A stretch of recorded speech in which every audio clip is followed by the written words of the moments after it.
Jau vairāk kārt ar dažādām aktivitātēm arī latviešu dejotāji Briselē atbalstījuši kara prosīto Ukrainu. Pēc emocionālās uzstāšanās Meža parka izstrādē šovasar dalībnieki ar jaunu spēku sajutuši solidaritāti ar Ukraiņu cīņu par neatkarību un savā vidū vien savākuši 700 eiro ziedojumu. Mēs arī domājam tālāk, kā palīdzēt vairāk. Un ir doma uztaisīt kūku tirdziņu kaut kad pavisam drīz septembrī. Un savukārt otra ideja, kas arī joprojām top, ir Sirsnīgais Brisels Latviešu teātris un Dziedošie draugi gatavot 4. koncertu uzvedumu, lai atbalstītu Ukrainu. Tas gan būs tikai februārī, un mēs ceram, ka līdz februārim karš jau būs beidzies, bet mēs zinām, ka Ukrainai vienalga būs vajadzīga palīdzība. Vieni atbalsta deju solī, citi motocikla mugurā. Latviešu motoklubs Dānijā ziedojumu un praktiski atbalsta kampaņas veidojas no pirmās kara dienas. Tā kā daudzi mani radinieki un tuvi draugi brīvprātīgi devās karot, aizstāvēt Ukrainu, mēs nolēmām viņiem palīdzēt. Pirmais, ko izdarījām, atdevām savu mašīnu. Raitis pats to pārbūvēja un aizved uz Ukrainu atdot karavīriem.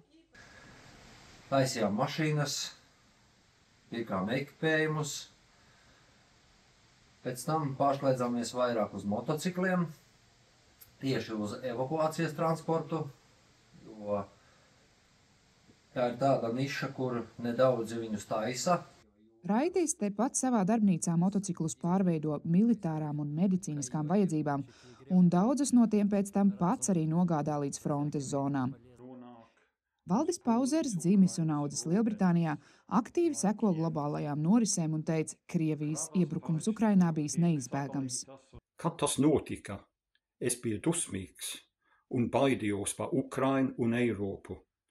Baidījos par tautu un tautu nacionālajām tiesībām uz pašnoteikšanos un pašu demokrātiju.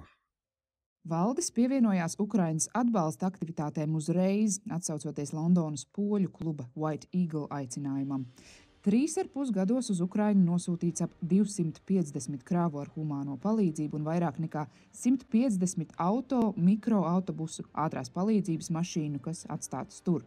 Neskatoties uz brīvprātīgo skaita sarukumu no vairākiem simtiem kara sākumā līdz apmēram 70 tagad, joprojām uz frontes zonām, slimnīcām un bērnu namiem Ukrainā ceļo vidēji 3 palīdzības kravas mēnesī. Ukrainas cilvēkus atbalsta arī ārpus dzimtās valsts robežām. Latviešu centrs Bērzaini Vācijā kopš kara sākuma izmitina bēgļu ģimenes. Uz doto brīdi pie mums dzīvo 7 ukraiņu ģimenes, mammas ar bērniem, senioru pāris, kuriem pēc iespējas cenšamies palīdzēt arī ikdienas jautājumos, ka tas ir nepieciešams. Viktorijai nācās bēgt no mājām kopā ar tolaik 4 un 8 gadus vecajām meitām. Tieši Latviešu namā sākās jaunā lapas puse mūsu dzīvē jaunā zemē. No pirmās dienas mums šeit palīdzēja ar pārtiku, atļauju un dokumentu noformēšanu un pilnībā atbalstīja pielāgošanos jaunajai dzīvei, pat veda ekskursijās. Visu ģimeņu vārdā gribu pateikt paldies Latviešu nama cilvēkiem.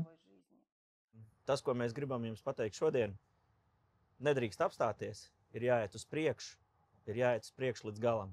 Līdz kamēr mēs nebūsim brīvi no šī nasta, kas ir uz katru mūsu pleciem, ne tikai Ukrainā, bet visā pasaulē.